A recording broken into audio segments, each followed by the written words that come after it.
It took an old brand into a new direction. When you develop under Tom Clancy franchise, it means that you need to validate and to justify everything.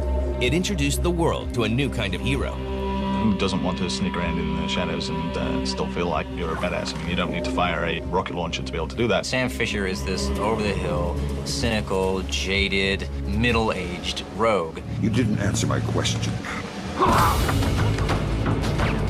And made one of the most revolutionary advances ever seen in a multiplayer game. The multiplayer game is really what made Pandora tomorrow. It was just a whole new, different kind of multiplayer experience. They can work together so that one of them could push another one on the enemies to knock them out. This is the history of Tom Clancy's Splinter Cell.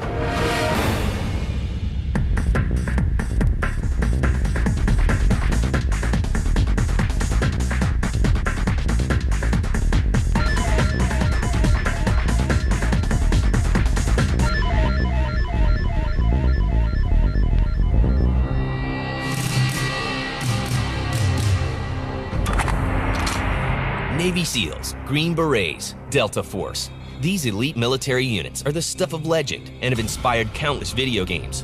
Some give gamers a taste of the action, but others focus on a different aspect of Special Forces work. Well, the stealth action game, it's a different kind of game from what we're used to in the fact that killing is not the priority in a stealth action game. You know, it's about not being detected. It's about not creating havoc out of a situation. It's really almost like walking into a place and leaving it as it was, as if you were never there. And I think that really creates a unique type of gameplay. Early pioneers in the stealth action genre set a high standard. When you talk about stealth, it's very hard to leave out the original Metal Gear. There was the hiding behind the walls and not being detected.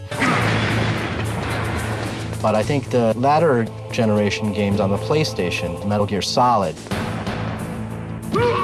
really picked up on the idea of hiding behind things, and especially with a 3D landscape.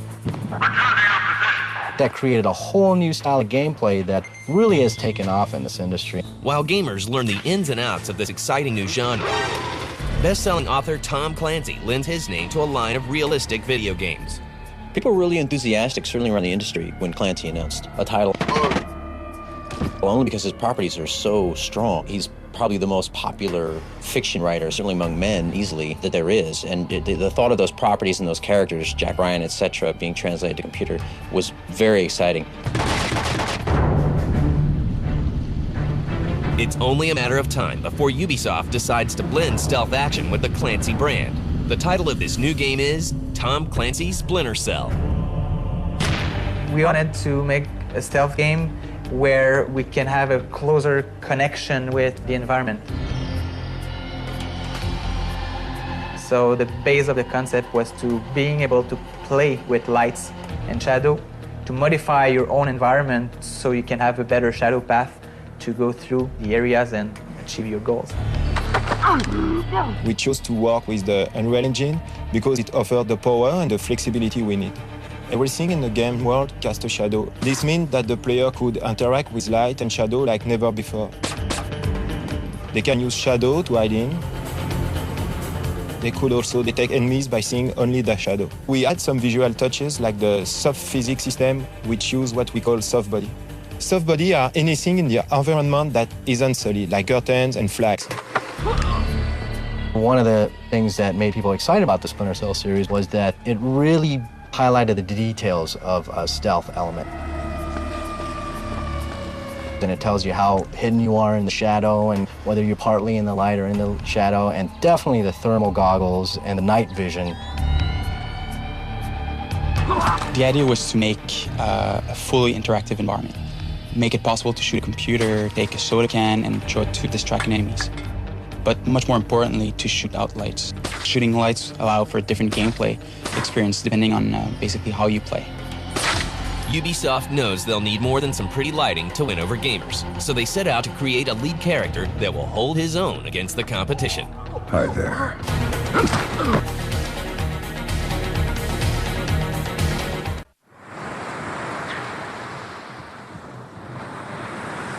Tom Clancy's Splinter Cell is set to take stealth gaming to the next level. And at the center of it all is a government faction called the Third Echelon, and their key operative, Sam Fisher. Hello, Colonel. He's a rough and tumble guy, but he's got a sense of patriotism. And that's what makes him a real strong character. He's fighting for the country, and he's part of the secret Third Echelon organization, subdivision of the NSA. Are we working with the CIA's cooperation? Through me, you're attached to a dozen of the best NSA minds we have. You didn't answer my question.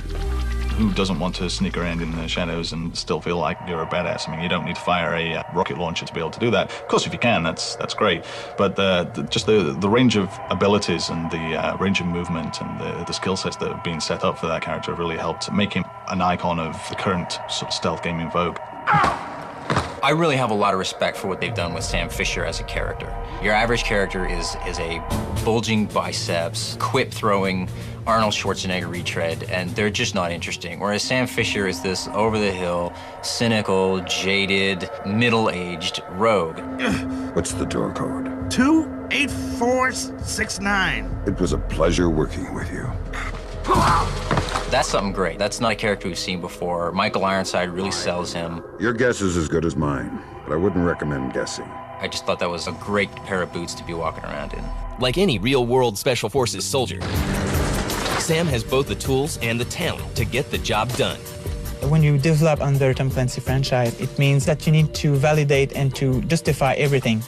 It takes place in a very near future, so you need to use a political environment that is believable, that is linked to the actual situation.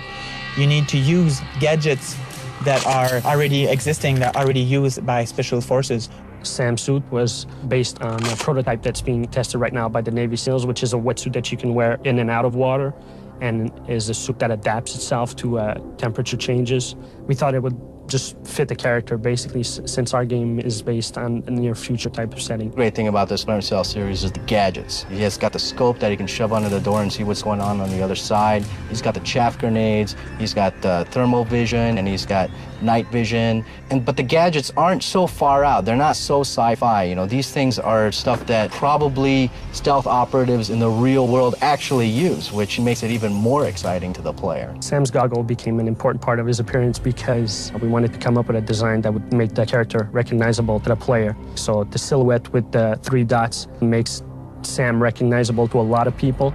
Sam's first mission is not stopping terrorists, and it's got nothing to do with saving the world. His first job is to take on one of the biggest legends in the world of gaming. In November 2002, Ubisoft releases Tom Clancy's Splinter Cell for the Xbox, and Sam Fisher goes head-to-head against Konami's Solid Snake. And this newcomer holds his own. The Splinter Cell game was an overwhelming success. In many ways, it almost put the Xbox on the map as well. People bought the Xbox just to play Splinter Cell, and when you do that, that is a successful game. A game that sells a console is the best game that you can make. More than 1 million copies of Splinter Cell are sold in half a year, turning it into a platinum hit. No one is surprised to hear that a sequel is on the way. But what gamers don't expect is for an entirely different team to be developing the game. Splinter Cell Pandora Tomorrow was done by Ubisoft's Shanghai team. Montreal team took a break for a little bit. It just shows the trust that Ubisoft has with their different development teams. The Shanghai studio was extremely successful in creating a sequel. In March 2004, Ubisoft releases Splinter Cell Pandora Tomorrow for the Xbox. I thought the storyline was a lot deeper in Pandora Tomorrow, and it really fleshed out Sam Fisher even more for the fans. We knew who he was from the first game, but Pandora Tomorrow actually made him a little more human, and we understood more about Sam Fisher than we did in the first game. In this sequel, Sam Fisher is tasked with stopping a terrorist group from releasing a deadly disease into the world. While the game includes the usual mix of new gadgets, levels, and moves, it's the new multiplayer mode that really makes an impact. Pandora Tomorrow really is the first game that gives you 2 totally diametrically opposed ways to play.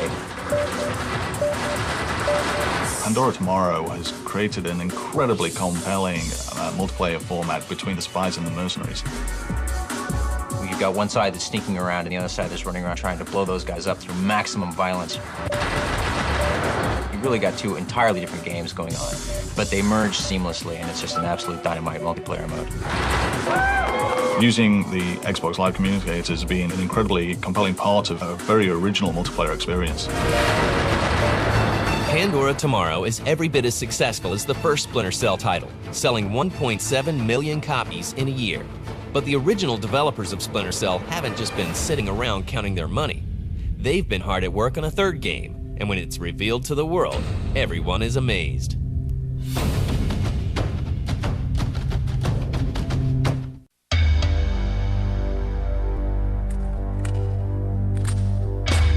Both Splinter Cell and Pandora Tomorrow push the stealth action genre in new directions, but the third game in the series, Chaos Theory, is a giant leap into the next generation. With Chaos Theory, they're definitely taking Splinter Cell to a new level.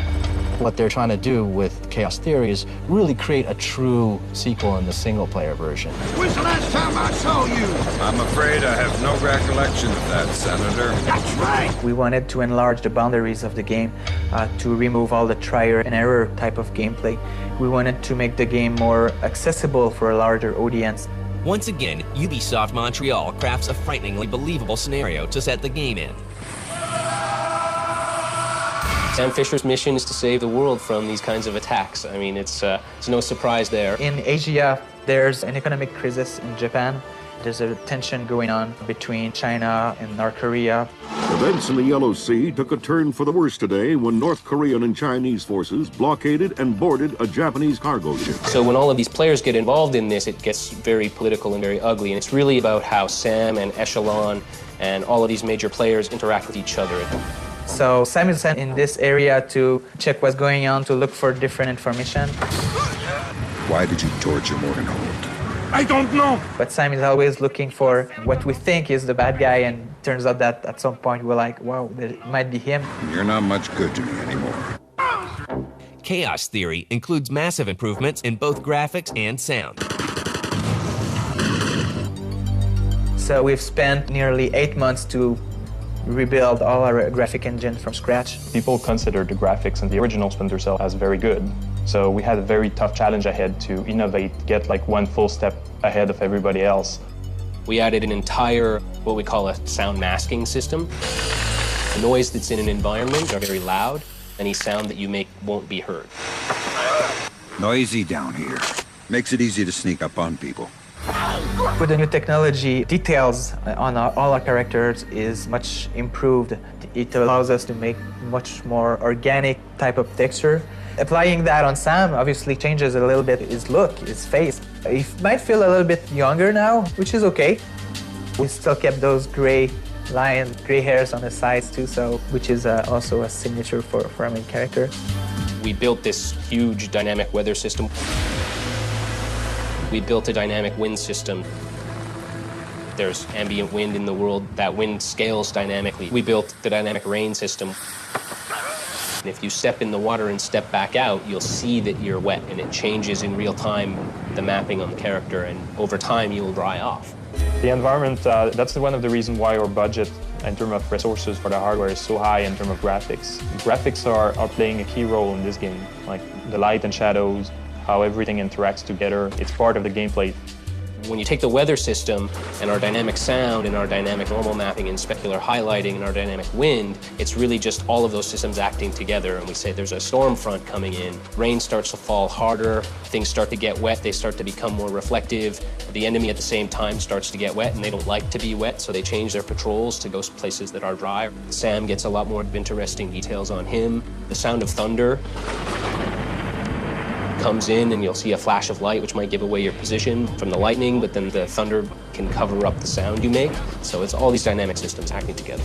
New improvements in the game's AI will make Sam's opponents smarter and deadlier than ever. You are going down! We really wanted to improve the AI of the guards. You're pathetic! So we try to give them more human reaction, try to give them some sensation that they want to stay alive. We want them to be scared, to be stressed. So if you play around with a guard and you just make some noise there, break a light there, but he never sees you. He's first going to react like, oh, that's strange. What is that? Who's playing with me? And his whole attitude is going to change, and he's going to be more stressed, looking around. What we did focus on was creating like very good compatibility for the AI. What we did is actually make it completely automatic. So the NPC will be aware of where the player is looking at. When they work in group, they can actually call for cover fire. So we wanted to make sure that they would care for their life, they would go for cover, and they would be very tough to kill. Instead of just, a handful of canned, what we call barks, lines that the AI says, did I hear something? Did something just go past down there? And now we have a much broader range of things that they can notice. They can talk to each other about things that they see in the world. If one guy hears a noise, he'll say, did you hear that? And the other guy will say, Hey, you! Come out here! And then they form like an impromptu team. Get covered! So like really much more sophisticated layering of their behaviors and the things that they can do to respond to things that they perceive. The bad guys aren't the only ones with new tricks up their sleeves. Sam's better equipped than ever, and this time, the kid gloves are off.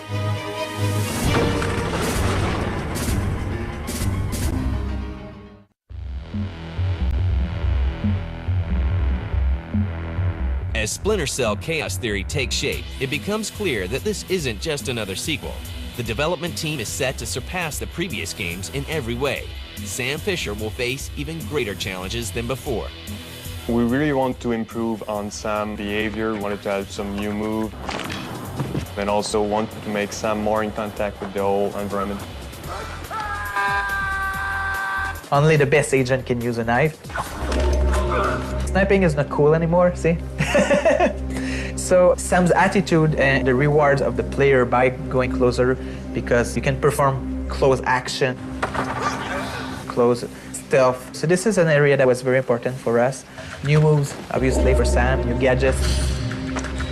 We wanted to give him some more spectacular moves. The main one is the pro move, which is going on the horizontal pipe, just waiting for an NPC to get just under him and grab him and choke him. One of the few moves that we added was to be able to get close to characters, either grab them or knock them out or kill them. Even the environment can become a useful tool. There's the physics system. One of the issues we had in the original Splinter Cell was that we didn't have ragdolls. So when we were killing an enemy or just knocking him out, he was actually passing through objects, like a chair, the walls, and we got rid of that. So now the NPC, when they die, they just collide with their environment. Sam Fisher can interact with the body. You can actually pick a body, carry it on your shoulder. You can drop it somewhere. You can use it as a weapon. So it's very strategic. You can bash door to knock out an enemy that stands just behind a door. These new additions give players more freedom to play Chaos Theory any way they want. If you decide to shoot at everyone or to kill everyone, the game supports it. However, it's going to be harder, and you might miss some opportunity or secondary objectives that you would have otherwise. Those who want to replay the game or try it as a shooter, why not? It's your game, you decide how you want to play. I mean, we're not the one who's going to tell you how to play, so we decided to design a game that supports any kinds of situation. The award-winning multiplayer modes from Pandora Tomorrow are also improved upon and expanded. In Chaos Theory, we're introducing another new game mode, which is the co-op. Co-op is a mission-based campaign where two rookie agents are going on the field on a side story of what Sam Fisher does. There was a lot of challenge in the co-op mode, having two playable characters acting at the same time and making very specific action together, to lock together to do some specific move and sometimes interact with a card or something. Co-op is very important because think of everything you can do for single player. Imagine that you now have a partner that can help each other to reach certain area they couldn't otherwise. They can work together so that one of them could push another one on the enemies to knock them out. So you cannot do it by yourself anymore. You got to trust a partner. Get over here and let's get moving. The replay value behind it with all those elements is nearly unlimited. Today, the Splinter Cell series has sold 9.7 million copies worldwide. The series has even spawned a New York Times best-selling novel. The 2005 release of Splinter Cell Chaos Theory is just another step for this revolutionary series. Splinter Cell is a type of series that's probably going to have a lot of longevity, mainly because it's a game that's steeped in reality. This is happening somewhere in the world right now. For that fact alone, I think they can always update the Splinter Cell series. It's a great franchise to really keep it rolling with the times.